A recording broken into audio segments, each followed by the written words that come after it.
Eza kaka makanisi tozo kabola. Eza kaka makanisi tozo kabola. Eza kaka makanisi tozo kabola. Mpe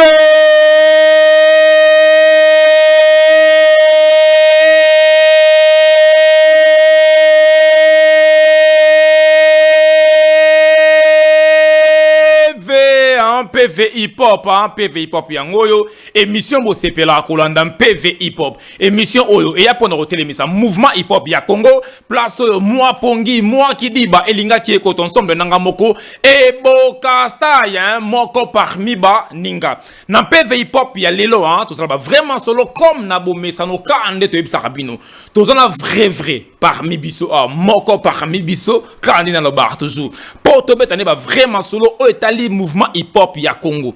ngai na ebie na okaki Paul Kose ebsinge bokasta so ki osepela makasi akamula makasi rapper bien makasi ana ba thématique mora bien to ses chances to zane na PV hip hop pour to betane ba vraiment solo o etali mouvement hip hop ya Congo avant to zoyer to pese mbote ezalma lamu na souhaiter ba mbotama elamu na Kimukende réalisatrice na biso ya PV il y a Kafu, en tout cas il y a ça la rabiso bien makasi, il y a les gars Jordi, il y a les gars Besler Gumbena Gumbe, en tout cas les gars Chris Lembuka, il y a ça là vraiment kitoko makasi. En tout cas mbota ma la munayo, maman na biso, moi ça bien, moi ça taille moi kitoko et coca vraiment, I19, ba I19, I16, en tout cas kitoko ya trop quoi. Topé ça dit invité mbote pour ça là vraiment kitoko makasi. Mpeve. Voilà, mbote mon mère. Style, toujours. Voilà,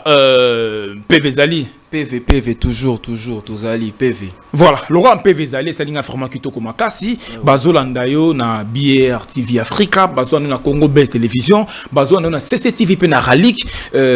Maliboso, batumi ba mona na télévision pe na plateau PV hip hop. Bandi un PV ba koyé de Bokasté azanan.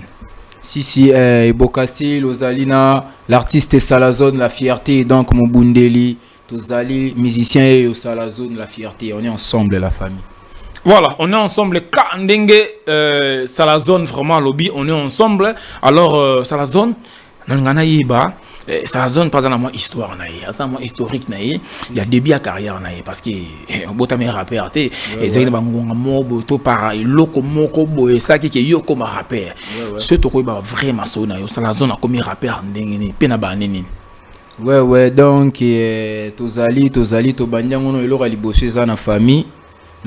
donc, na coli vraiment trop, musique ezali, Koshbar nangaye, je sali, Pompom Miyake, donc, grosse force, Tobandi, wana, vi que nando mon en répétition, tous les jours, na parlé, yuebiga nde zalaka, et puis avec le temps, tokon peut s'adapter, aux autres, na ba père, ba nini, mais, et puis, tu es aux na street, yuebiga balabala, nde, kumbi biso tito zala, Théo Kangamana Bavena Bisso, que je salue la grande famille, la team Prototype Bantou. Donc, Tokangamina Protobé, les deuxième équipe Protosoldat Petozali, Toi Kaka comme pas possible. Et puis, je me suis lancé en solo maintenant. En 2017, je me suis lancé en solo. 2018, allez, Tobandi, Todécolé, Tilelo. Qui vraiment solo il y a Salazone début ya carrière naie bon baza ba soda ya ba protobé en tout cas on appelle si ba na mer tout ba salam et belé place bozali de partout parce que protobé lelo baza international monsieur na Kinshasa monsieur na Soudan monsieur na States en tout cas partout na pesi bino vraiment ba salam et belé to qui ba vraiment solo ya mon mer début ya carrière naie ndenge ekende vraiment to pesi bina kulutu Pompo Miyake ba salam et belé Bat ming ba oloba Pompo Miyake a musica na kota typique. Oui, okoli nango. Mais pour ani te na gera kuna oyembara no to boa karana yo okoi na rapper. Na famille nango de rapper. Siko na famille na rolo bangande mo bundeli akamba ngande mo bundeli la famille donc ngana zuika musique wana ka musique otokuta yango to sali yango siko na ngaki balabala hip hop ne to mona boye seke photo PC la monde sengeli vike yo ebi rosa no pe wana mais yo ba idée na yo ouais babilo na weza mingi wana te et puis na s'adapter vu que j'étais aussi trop hip hop na s'est lancé ba mon azuka mood wana musique robota mana makila allez to chango na hip hop on y va voilà donc directement quand on y va Kimukende non c'est là Tolanda na mona mère ensemble clip ne on a titre nango za Sambwa na Kisaso. olobi Sambwa na Kisaso. Okosambwa na Kinshasa oyo. Wana rap Si. tona tolanda siko ensemble pour comprendre ba zoukzel les arts roi du 10 yango mpeve voilà nabi kem PV hip hop nanzembo oyo kanenge kindele moye et c'est plus vraiment Mike Amelo Amelo logistique Amelo print en tout cas PV et ça la vraiment place aux alliés vraiment en tout cas PV ma crasse et ça la équipe m'a vraiment pour en péter Gelo KM opéra en tout cas de la part il y a Opez Abstru en tout cas ça allait vraiment kitoko makasi babi olinga libanga ça la kitoko makasi ya Gelo KM opéra yango on a vraiment ça dit banga na yango on a tambo nango partout de lango ba chéri tambo nango en tout cas fêter nango et ça la vraiment kitoko makasi oko sambo la Kinshasa yo si PV iboka style c'est pour le banane oko sambo la Kinshasa yo tout monde yango ba te belé ba sambo na Kisasa tout monde qui donc entre parenthèses tout monde qui comment on appelle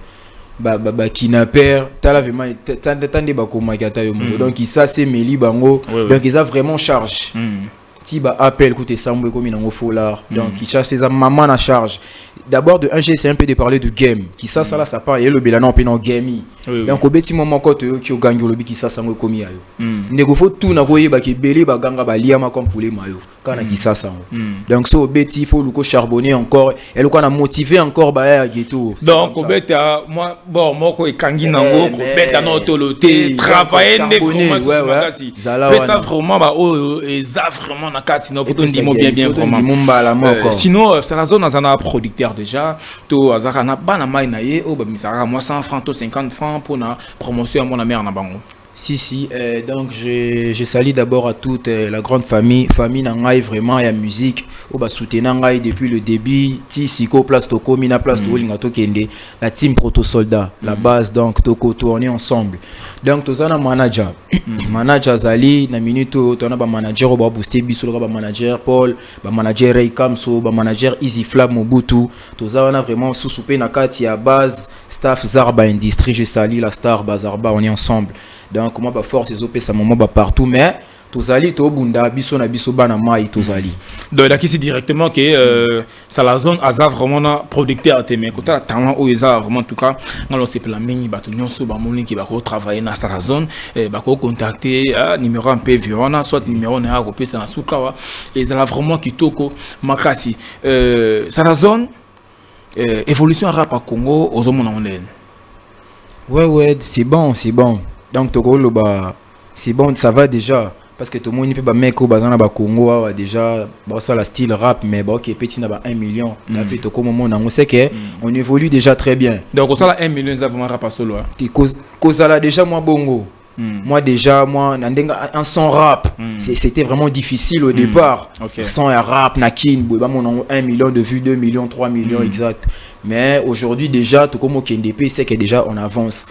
très bien donc hip-hop RDC pour moi on évolue pas mal ça va vraiment là voilà na conscience vraiment makasi ya la zone côté la rap à Congo Brazzaville côté la rappeur bazana ngambo na kuna na biso koto awawa tango tala les deux pays au mona ba rappeur ni pena bazana conscience makasi to ba mata bien mais biso vraiment c'est tellement déjà fort. Kinshasa aussi vraiment Kinshasa c'est vraiment fort parce que tant que tout le monde a ba rappeur minene baza déjà ba ça la bespoir minene na kata ba kin biso tout ebi donc mais moi vraiment na ebi que ya kin vraiment toujours avancé très fort donc biso na Brazza to équipe na kamola na fara oki sasa yo ebi ki sasa donc ma beza awa pour ndima vraiment que to lia bango pour nga naître bon pour nga za Congo Brazza na Congo Kinshasa va ni moni na pas na to le pang kuna le pang mseza la wapi mabe na yo non c'est plastico ba yo ka sec c'est instrumental ouais moi complément mo kekaka ma complément bokaka zone kana minutes omba moko e balobi monoko mokola te lumbaka solo melo baka malobatina to boite mwana moke pa beta kambunda kitoko bakolo bobina yo manke ya Jean o manke ya Andreta lelo manke tina ya lubetina ezaki lelo to boite le kifo doze bolo chwana masanga mbila ezolengi sonzo to na maboko ndeti moto abina ka mogrosokila tande zote kondoka na kosila lukato melata supa wangila kela sipo boito tindoka nyama kasi soye ko lata bula kimbila tango midi po kwa charge mofila biso na flambeau to beba tekila tu te demandes Sala, toi, t'es Kila, d'où les quotas na ma Kila. Salazone. Fort, et beau Castel. Voilà. Mbeve Yamakasi, il y a trop vraiment. Médecine a vraiment ça la zone, senti vraiment que ça. Mon monsieur c'est ça mon couple moi moni vraiment qui te côté. Alors qui Mukendi tozon akuna c'est la biso freestyle moko ya la zone comme ça ACP ça biso vraiment na bi qui ACP s'appelle un JM créative hein pour en péter na cousin Daniel Folie hein CDF en tout cas MPVE ça a vraiment moi la meilleure place aux apps vraiment quoi voilà MPV voilà, simplement PV vraiment on qui freestyle il y a kamolang il y a moto moko il y a moko moko hein ça la zone alors c'est plaisir biso toujours bozo on a biso na ba radio hein boko benga biso na plus 243 89 50 49 400 plus 243 89 50 49 400 mbote na yo moto sutan on a biso hein na Congo Best Télévision aux sutan on a biso na CCTV na Radio Ralik hein na bière TV Africa en tout cas MPVE ça a vraiment place bozali vraiment ça dit biso qui to comme makasi koyeba que vous a vraiment et belé à là vraiment dans PV hip hop ça zone si tozongi le sous wa déjà ça la zone a ses produits ba place nini et depuis la carrière depuis début de carrière du genre on est là tous ces produits déjà ba place belé ba concert na ba mabelé ya ba biso moko oui. Et puis une fois on est booké aussi un peu partout dans la ville. Babuka biso moi na ma bled, moi ba Carré Club, moi ba millionnaire. Moi on est vraiment booké partout. Quand on lance les projets, ba booking ya kanango comme pas possible. OK. Faut qu'on soit ça là nous on est andeni. Ils arabes si ils arabes selon les andeni. Pour nous abisso na cadre boulot na cadre hip hop solo mais petit solo quand ningo rapé qui to ko boy et c'est un vrai pe mais on est partout il y a des réseaux donc sur Instagram ça la zone sur TikTok ça la zone Facebook encore ça la zone YouTube ça la zone partout on est là et puis dans Snapchat ça la zone officielle on est vraiment partout dans toutes les plateformes et puis il y a aussi des numéros à donner il faut pas contacter on peut ça non dans la sous-émission sinon ba freestyle to kamula oyo ba promotion nango o penser ndenge nini malgré producteur azate bana mai na yo ba bureau na yo ba to ba tsaka moi 100 francs bon so na bango ndenge nini pour ça la zone moi promo ko na ba télé par rapport pour mambo ça la bien pour so london tout selon étant qu'équipe déjà to bandaki déjà makambo au début to ki nanti soukas donc slogan la biso makasi non na base ça na bolembuti na bolembu ezate na mambutu o to sala o donc tant au projet bimi ba to ebinde to beta mutu ya on entali sopeka ke to na batu pe ba ida biso o balinga teke baba na mai bazala boete balala tous alaka toujours actif il y a vraiment des gens qui nous aident que l'on a c'est un artiste montant ba bozo ba bien vous en avez battement ou master na yo za na bango bo souffrir na bango ouais ba mais ça moi 100 francs na bango pour ba sala ke carrière na et kene liboso si pour ba miser pour ba bi ke lobby na yo pe so simbi bango pe quelque part na susupe et ko simba pe ko fongwama ouais parce que le temps lobby simba batu moko boy o ko mona ta mususu ba leki bona moi 100 francs na mo loko moko boy oyo moni si au bois qui si ba master na bi ke ba ça dans ce pe côté ba peser tête en subaza na yo et pour la ligne bossa la bongo bino ba artiste bossa mité no mambi pour la ligne envers bateau banana mon temps a passé ah bon wana na rolo ba isa vraiment si je m'aurais bien isa vraiment si je m'aurais bien soulevé donc la famille eza famille no ya liboso zaki na bango bateau ba yeba ki place yo za la ki no l'autre côté boyebi na bango nzela bo linga bo kende c'est vraiment ça donc ezaka ba artiste nyo sauté ba artiste musuba na ba idée na bango batu musuba ta ba ebele ba na bidé na bango mais biso vraiment ne toza avec l'équipe tout le bako mingi te poso to lobby to ebité mais ndito kendi ndito kumbama biso vraiment c'est la famille tant mususu ke force mo be utanelo mo betinde bo mona musicien muto mo apesa ngo ara na sima yo oyeba makambo wana te tant mususu musicien va chatter loko yo asale loko muto mususu pas apesa ke da idée mo c'est que so négliger bango nzela vraiment eza moi un peu kilo yo mo comprendre que nzela na ngeza moi kilo pour na négliger bateau na zakina bango donc et comme moi mambo belé mais biso vraiment tous avec l'équipe j'en tire tout le monde to comment na place to linga to kende projet na biso ezali to atteindre place de loko to linga to sala bon biso to garder ka image yo to bombango pour les jours sur la zone hein après ça ba master ne mu Congo alors bana bango qui en tout cas bino bosse linga nini bozalaki nanga boselinga nini nzoka moi studio liboso wana oyo kotaki wana ezaki sans frère ba master wana sans vraiment passe tant mususu pe frais académique na ya la bakité na longola mas ndambo na tselango pour na mona mère na ngai mais le mona mère ngolo bi bosalaki nini pour na carrière na ngisala passe ya yango mona batu mingi po basunga ba artiste vraiment le point moi passe pour ata sungi lobi artiste ngo awanga ne kaka conception na biso on est ngana komanga osunga na producteur te mais sona monika oh ça va na sungi na kaka par rapport mais on a producteur te manager te na sungi na kaka po tellement mais sona sungi na kaka o tika ne ko boya nga jamais mais sona wi o manager ne kaka o producteur akoboya nga lo malamu na sunga na kaka lokola makanisi ya kusunga ezalaka na sunga na kaka po biso to bon sona biki to zo chance on a na krosi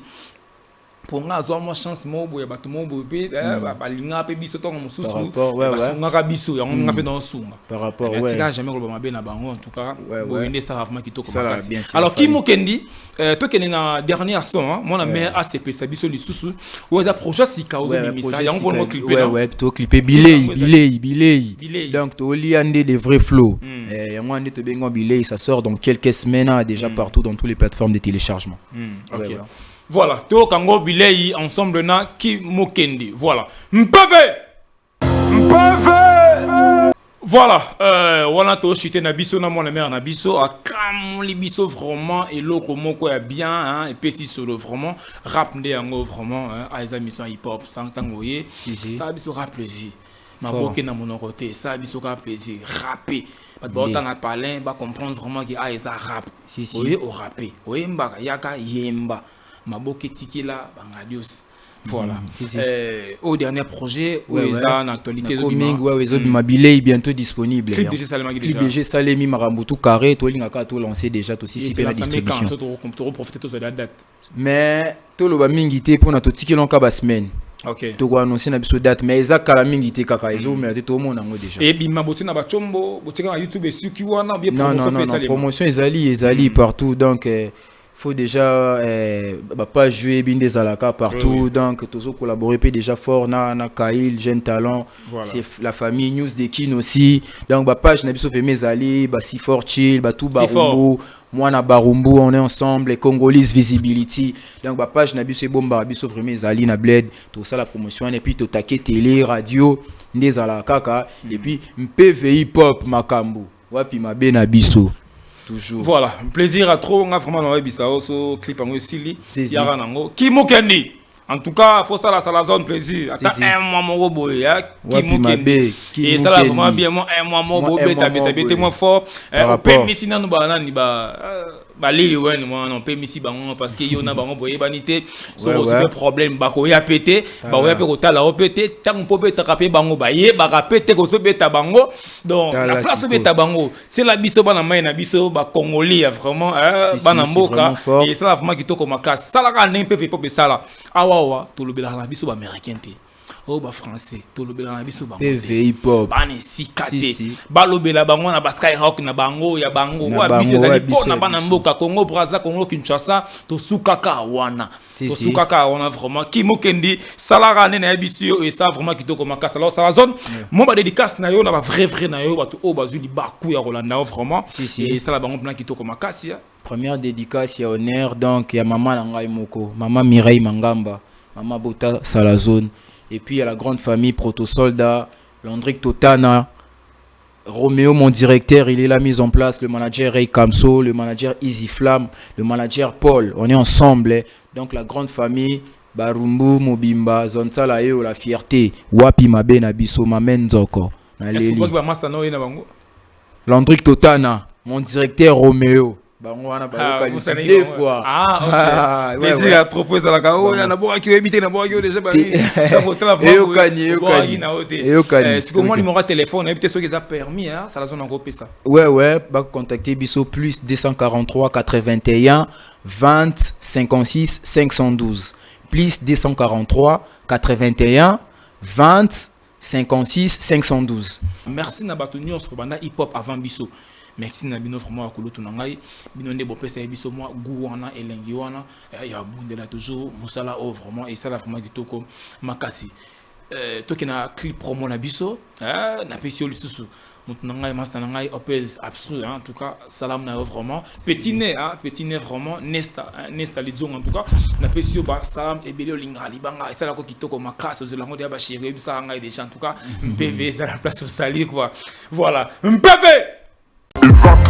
Eza kaka makanisi tozo kabola. Eza kaka makanisi tozo kabola. Eza kaka makanisi tozo kabola. MPV